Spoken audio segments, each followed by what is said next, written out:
Stop. You haven't subscribed to the channel yet? Subscribe now. We have new stories every day. Now let's go. What a comis. The morning was an absolute mess. The alarm didn't go off, thanks to a power outage during the night, which meant both my wife and I were rushing to get ready for work. She was in much more of a hurry than I was, considering her office was farther away, and she always liked to get there early. My job didn't start until 9 a.m., and it was only a short drive away, so I wasn't feeling the pressure as much. I started the day before my class, and the funny thing is, I spent way less time in school than I did in class. Normally, before heading out, she'd check her emails, an obsessive little ritual of hers. But today she was too distracted by the rush and left her computer open.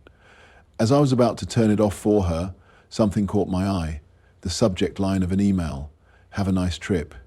My stomach tightened as I clicked it open, curiosity getting the best of me.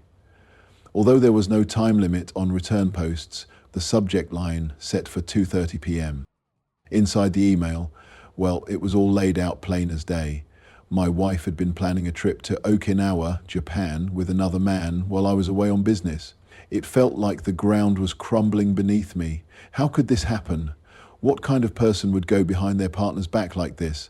I felt betrayed, gutted, and all kinds of other emotions I couldn't even begin to put into words.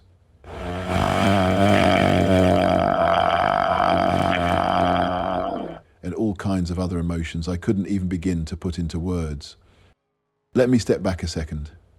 My wife, Alison, and I met through mutual friends about 12 years ago. We were both into fitness and healthy living, and over time, what started as a strong friendship blossomed into romance. Alison was a yoga instructor and personal trainer, and I was climbing the ladder in marketing, hoping for a big break soon. We shared a lot in common: hiking, biking, running. At first glance, we seemed like a great match. She's about 5'6" with long brown hair and brown eyes, and I'm a bit taller, around 6'3", with blonde hair and blue eyes. We were outdoorsy types who looked good together. It wasn't love at first sight, but we had something solid that eventually turned into marriage. There was an estimated 5 to 7 million people in the mass mines, and eventually became the final combination of a ready-made mattress company. I thought things were going well, but this email told a different story. Apparently, she'd been planning this little romantic getaway with a guy named Brian, someone I had never even heard of before. They had been in touch for months, exchanging plans while I was preparing for my business trip.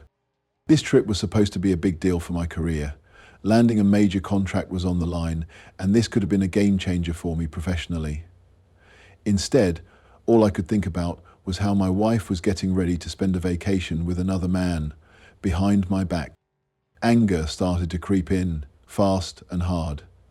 I wasn't the kind of guy to jump to conclusions or lose control, but this was different. I couldn't just sit there and let it go. I wanted answers. I needed to know who this Brian guy was, how long this had been going on, and most importantly, why. On to the why. Our marriage didn't seem troubled. We had a healthy relationship in every way, or so I thought. What drove her to this? Was there something I missed? Before leaving for work, I copied all the emails onto a thumb drive. I'd look into it later. As I shut down her computer and headed out, my mind was spinning. I couldn't focus on anything else. The more I thought about it, the more furious I became. I wanted to make her pay. Make both of them pay. I'm not usually one for revenge, but this was an exception. As I sat at my desk, pretending to work, I started planning. I needed to know more about Brian, and I needed to figure out how to ruin their little vacation. I didn't want physical violence or anything extreme. I just wanted them humiliated. I wanted her to feel the same pain I was feeling. For the rest of the day, I juggled work and my revenge plan. I stayed late at the office, drafting ideas on how to expose their affair without getting myself into too much trouble. If I got caught, it could spell disaster for my career and possibly even jail time. But that didn't stop me. I was determined to make them both pay. Over the next few days, I made some careful moves. I bought a couple of disposable cell phones, paid in cash, and picked up a cheap laptop that I could use away from home. I didn't want anything tracing back to me. I also installed small wireless cameras and microphones in the house, in places where I thought they'd talk. It was risky, but I figured it was my best shot at catching them at home. I acted like everything was fine. I smiled, I kissed her, I played the part of the loving husband, all while I was seething inside. It wasn't easy, but after a while, I got better at it. I even reached out to an old friend from college, someone who could help me with this. Steve, or Bulldog as we used to call him, was the guy who knew how to get things done back in the day. After some small talk, I suggested we meet up in person. He agreed. Meanwhile, the cameras I had set up didn't show much at first. I thought maybe they were meeting somewhere else. But a week later, the footage revealed everything I needed to see.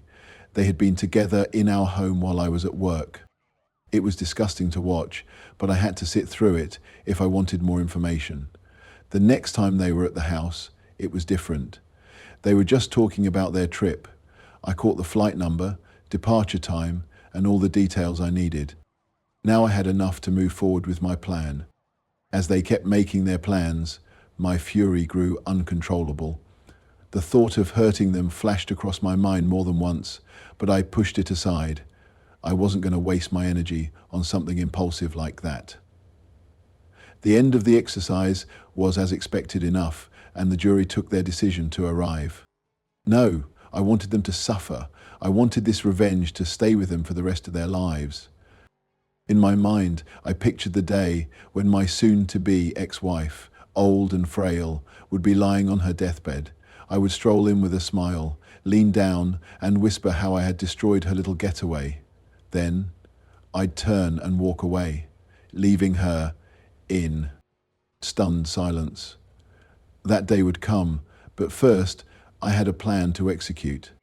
By now, I had gathered more intel on Brian. He and Alison both worked as personal trainers at the same gym. Apparently, Brian had a reputation for going after married women, but he was about to hit a serious snag. He lived close to the gym, in a small, low-key condo complex. I decided to do some surveillance. Taking the day off from work, I told my boss I had personal matters to sort out before my business trip. Armed with a digital camera that had a solid zoom, I staked out his place for a few hours. It was a modest two-bedroom setup, and his neighbors seemed to be away during the day, likely at work. There were no security cameras around, which played right into my hands. I felt a lot of tension as I prepared to meet up with Bulldog, my old college buddy Steve. Asking him for help was the riskiest part of my plan, but I didn't have many other options. If he couldn't deliver, I'd have to find someone else. When I spotted him walking into the restaurant, I waved him over to the quiet corner where I had settled. "Long time no see, man," he greeted me. Though his voice was upbeat, his appearance left a lot to be desired. He looked like he'd been through a lot, rougher than I expected.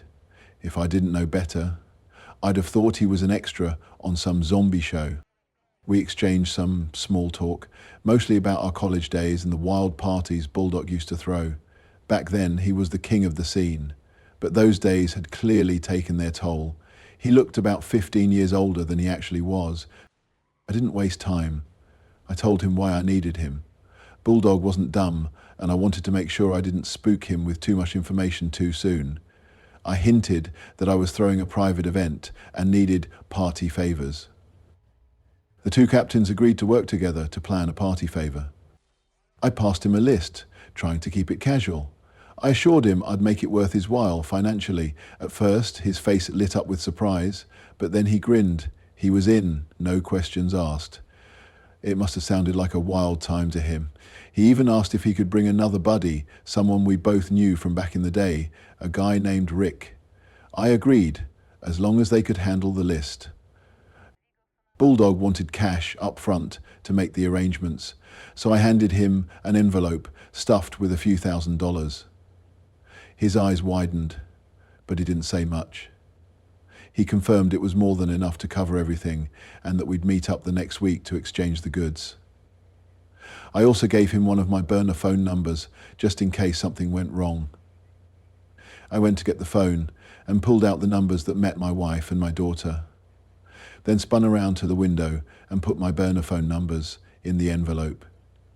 Then spun around to the window and pulled out the numbers in the envelope. 2 days later, I got the cash myself and went back to memorize it. I spent the next month memorizing identifying cards and recording all the action. But this was completion, and there was nothing more to be said about it.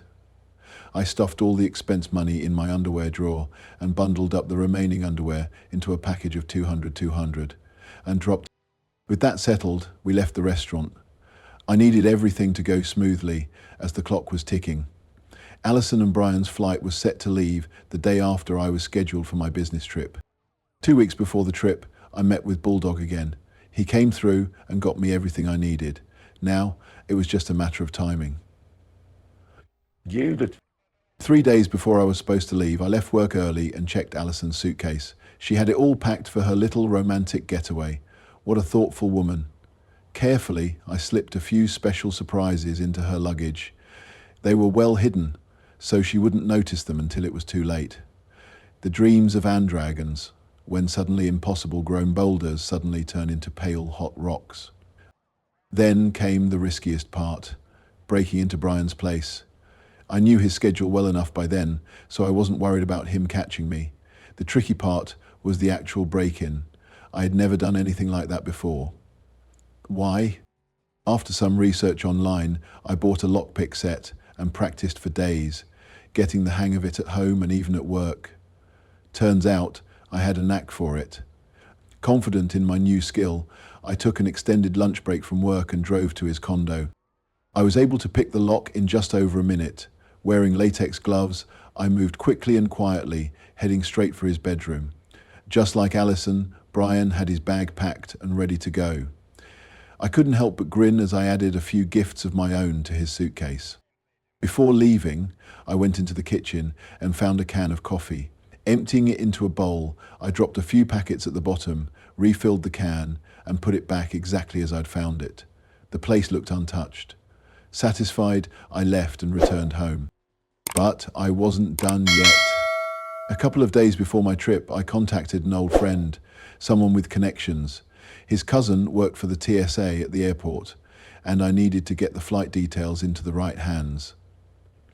God help me, if I got the weather wrong here, I might find myself heading to the Panama Canal to see who could improve the weather. I had to be careful though. This had to be done without leaving any trail that could lead back to me.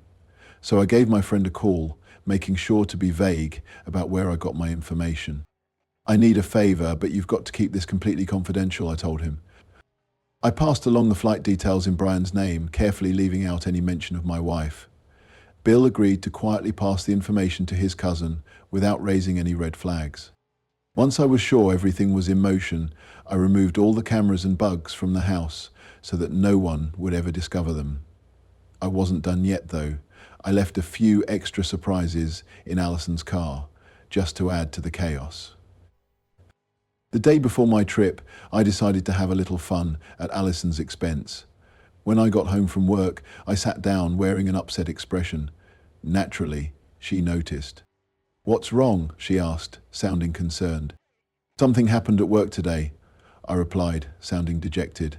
"The clients we were supposed to meet backed out of the meeting, so it looks like I won't be going on the trip after all.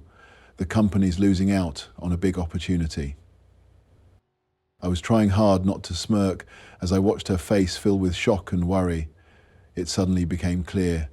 She had likely been banking on me leaving town, so she and Brian could head off on their little escape. "Can't they still send you?" she asked, trying to sound casual. "I mean, you and your team have worked so hard on this project. It would be a shame to let all that effort go to waste." Her attempt at a guilt trip only stoked the fire inside me. How dared she talk about shame when she clearly had none? But I played along. Her attempt at a guilt trip only stoked the fire inside me. How dare she talk about shame when she clearly had none? But I played along. "Just kidding, honey," I said, chuckling. "The trip's still happening, no worries." Relief washed over her face and she smiled. "You had me going there for a second. Are you all packed?" "Yep," I said. Just need to throw a few things in my carry-on and I'm all set. You won't miss me too much while I'm gone, will you? Any plans while I'm away? Her attempt at a guilt trip only stoked the fire inside me. How dare she talk about shame when she clearly had none? But I played along. Just kidding, honey, I said, chuckling. The trip's still happening. No worries. Relief washed over her face, and she smiled. You had me going there for a second. Are you all packed? Yep, I said. Just need to throw a few things in my carry-on, and I'm all set. You won't miss me too much while I'm gone, will you? Any plans while I'm away? Maybe a girls' night or something? Nah, nothing like that, she replied smoothly. I'll just be here, waiting for my dear husband to come home. The words nearly made me laugh out loud. I was too furious to even fake a smile. The next day, Alison drove me to the airport and dropped me off. I leaned in and gave her a long, passionate kiss, my hands cradling her face. It would be the last kiss I'd ever give her, so I wanted it to be memorable. After that, I joined the rest of my team and boarded the flight. The ride was smooth, and once we landed and checked into the hotel, I called home using the room phone. No one answered, so I left a message. End quote. Hey honey, I did something stupid. I left my phone in the cab, so I won't be able to call you until I either get it back or buy a new one. If you need me, just leave a message at the front desk. I'll call you later. Of course, I hadn't actually lost my phone. I just needed a reason not to take her calls. In the same way, I decided that I wouldn't tap too much. I wasn't the right type of person to flirt with. The next day, I turned off my phone completely, saying I didn't want interruptions during client meetings. After wrapping up a long day, I returned to the hotel and checked for messages. Nothing. I powered up my phone, expecting at least a few texts from Alison. Still nothing. Maybe they had managed to slip past airport security after all. The following day went even better than expected. The meetings were a success and we finished early. When I got back to the hotel, several messages were waiting for me on the room phone. One from Alison, one from her father, and one from an ATF agent. That last one made me smile. Although the sky was blue again, the sky outside the moon base was that same dark red we'd seen before. I checked my cell phone, and sure enough, there were a few messages there too. I listened to the hotel phone messages first. The one from Alison was frantic. Baby, it's me. I'm in big trouble and I really need you. Please come home now, please. Her voice cracked and the rest of the message was just sobbing. The second message was from her father, Bill. Terry, your wife has been trying to reach you. She's been arrested and needs your help. Call me as soon as you can. The final message was from an ATF agent named Callahan. He introduced himself and said he wanted to discuss Alison's arrest on drug charges. He left his contact information and a few other details. I couldn't help but grin, but I had to maintain my composure around my colleagues. Everything was falling into place exactly as I had planned, but I still needed to act shocked and surprised, as if I had no idea what was going on. The next morning, I called my boss and informed him that I had a family emergency. I didn't give any specifics, and he agreed to let me step away from the meetings temporarily. He did, however, stress the importance of returning as soon as possible to close the deals with our clients. I assured him I'd be back in no time and caught the first flight home. When I landed, I called Alison's father. What's going on? I got your message, but I can't believe it. Alison's been arrested on drug charges? She doesn't use anything like that. Did this happen at the gym? I already knew exactly where the arrest had taken place, but I needed to sell the surprise. No, her father responded, his voice low and embarrassed. She was traveling with a friend to Japan, and they were stopped by security. They found some illegal stuff on both of them. Hold on a second, I said, pretending to be confused. She told me she was staying home while I was away. Who was this friend she was traveling with? I bet one of her girlfriends talked her into this trip and got her into all this trouble. There was a brief pause on the other end before he replied. I know it wasn't one of her girlfriends. The important thing is, Terry, she's in serious trouble. She needs you. She loves you. and I know you still care about her. I cut him off mid-sentence. What aren't you telling me, Bill? Who was she travelling with? I shouted into the phone, a bit too satisfied with how things were unfolding. There was silence on the other end before he cleared his throat. She was with a man. Brian, I think his name was. He got arrested too, he admitted. I interrupted again, this time louder. So, you're telling me my wife, your daughter, was flying off to Japan with another man while I was busting my tail at work to make a living, and she gets busted for carrying pills. Is that what you're saying? Yes, I'm afraid that's exactly what I'm saying, he responded, his voice filled with shame. I took a long, deliberate pause before responding. All right. I need to talk to her lawyer and this ATF agent. Then I'll speak with her. She better have a good explanation for why she was about to fly to Japan with another man and had illegal substances on her. I thought carefully, keeping my anger in check. I hung up before he could say another word.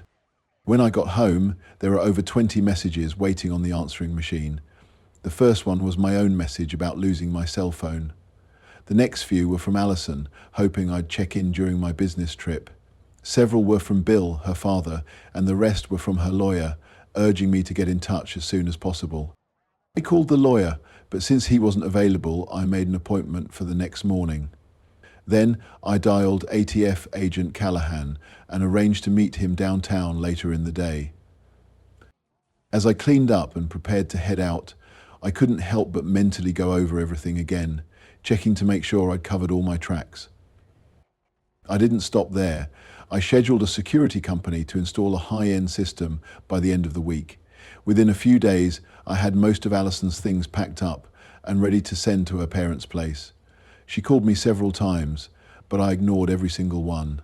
I had no desire to hear her voice ever again. Eventually, I went back to work. We successfully signed those big clients we'd been chasing, and it paid off. I got promoted with a nice salary bump to go with it.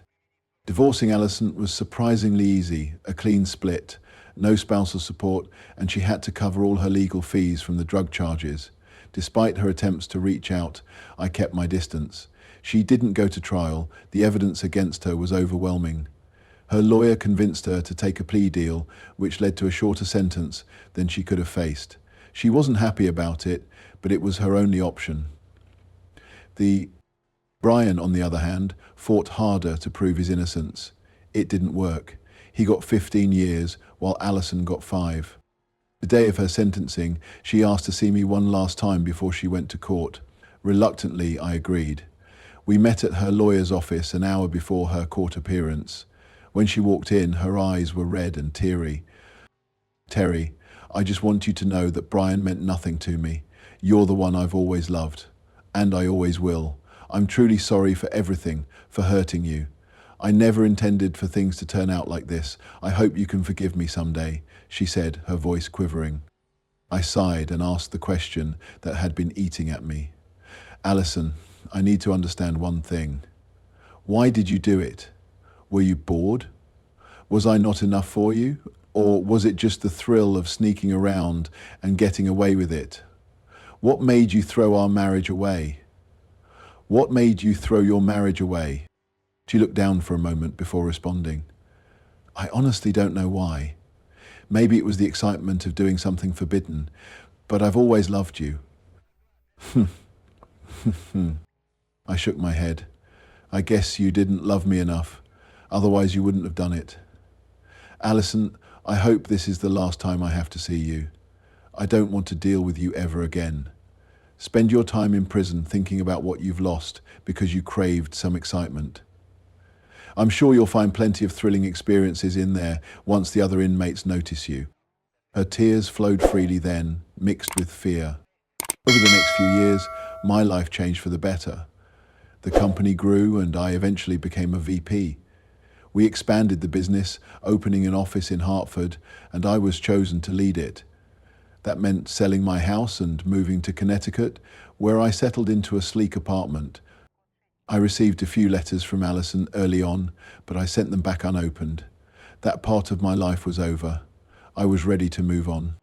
It's been 7 years now, and life in Hartford has treated me well. I'm still single, dating casually, and the dating scene here has been enjoyable. I see a new woman every few months and have no interest in getting married again. Once was enough to know the risk isn't worth it. Well done, Rich. One day, as I was sitting in my office, I got a call from the lobby. My assistant, Joss, walked in. There's a woman downstairs asking to see you. She says her name is Alison, Joss said, raising an eyebrow. I paused for a moment before replying. Send her up, but make sure there are 2 security guards nearby.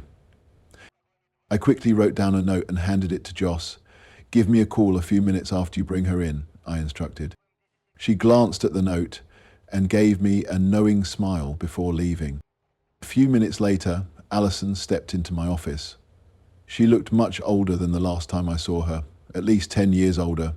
She had gained some weight, and not in a flattering way. Her once beautiful long brown hair was now streaked with grey and frayed at the ends. Her eyes looked tired, with dark bags underneath, and her clothes, though stylish, seemed outdated. Authorities try to control us, and undoubtedly it made sense, but it comes at a cost. In the end, impossible to know. As I looked at her, I felt nothing. No love, no hate, not even pity, just a void. So, Alison, what brings you here? I asked calmly. Terry, I was hoping we could talk, she said, her voice shaky. I felt the need to explain myself. I swear I had no idea about the drugs. I still don't know how they ended up in my bags. Brian must have slipped them in without me knowing. I'm not into that stuff. Never have been. Please, believe me. I'm begging you. I leaned back in my chair. Alison, you destroyed our marriage for a fling, and you made a mockery of everything we had. Why should I believe anything you say now?